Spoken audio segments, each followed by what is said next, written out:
Welcome back, Queens and Kings, to How to Improve Your Mental Health, part 21.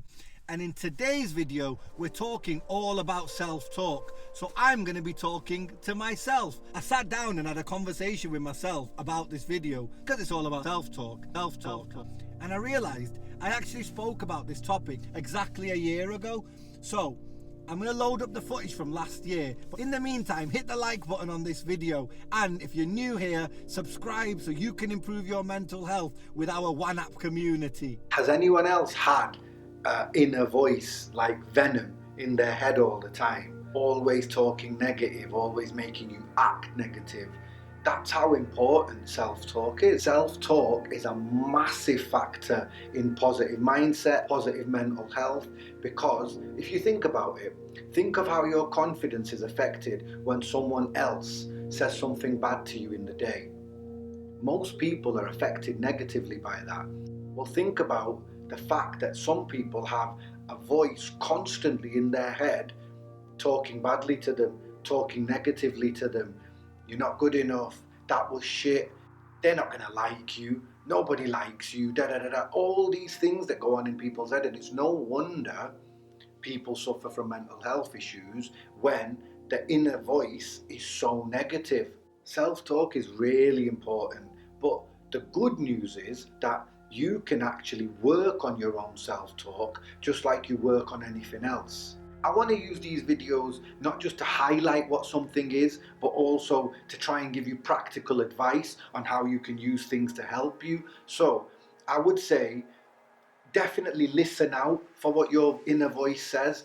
Listen out for what your inner talk is. Subconsciously, what you need to do is when your inner voice is negative, you need to be thinking about it and just listen out for when your voice is negative. A really good idea right now is a bit of a journal. Keep notes or something about times when you make negative comments to yourself about yourself.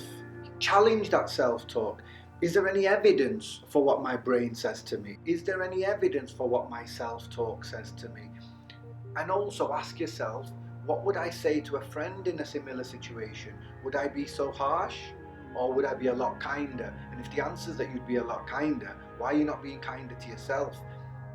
And if you've listened to it and you've challenged it, then the third step along the way is to then change that level of self-talk from more of a negative place into more of a positive place. You don't want to be overly positive either. I say this all the time. You don't want to be delusional. You don't want to tell yourself you can go and play for Liverpool tomorrow when you're not really that good at football. That's wrong. I'm not asking you to be completely positive. I'm just saying be kinder to yourself. Be more forgiving to yourself. Links in with other videos I'm doing about self-love. Self-talk is a massive part of self-love, but it links in with all the other aspects of self-love. I'll give you a couple of examples of positive self-talk. If you're in a situation where you're feeling anxious or stressed, you could just say to yourself, I can handle this. I can handle this, rather than your inner voice playing out all the negative scenarios. You can also use self-talk to kind of reframe the narrative. So what you're saying to yourself is, maybe this isn't all about me. And that helps me a lot. I sometimes get into a situation where my natural inclination is to think the worst, and when I step out and I say to myself, maybe this isn't all about me. I can step out of the situation and look at the situation much more objectively, and ultimately that helps my mindset and that helps my positive mental health because it clears my thinking up. Hope that helps. As I said, there's loads of stuff associated with self-talk.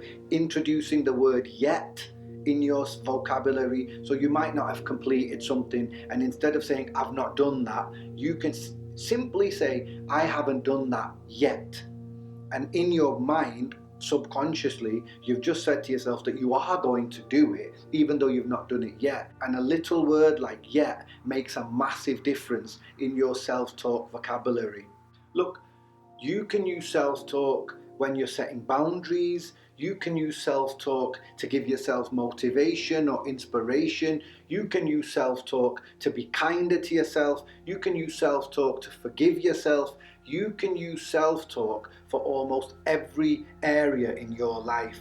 But the main thing that I want you to take away from this video is that you need to be very conscious of it, listen out for it, challenge it, and then change it. And if your self-talk improves from a negative place into a more of a positive place, that's when you will be much more positive minded and have much more positive mental health. It starts from your inner dialogue. What are you smiling at? Literally.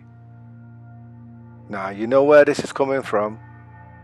It's your inner voice.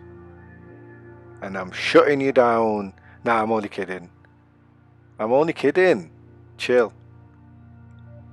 I got you.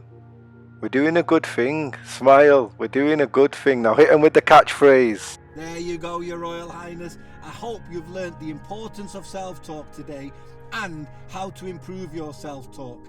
I shall take your leave now. I'll be back tomorrow with the next installment in this series. Until then, big love and blessings. We all need a positive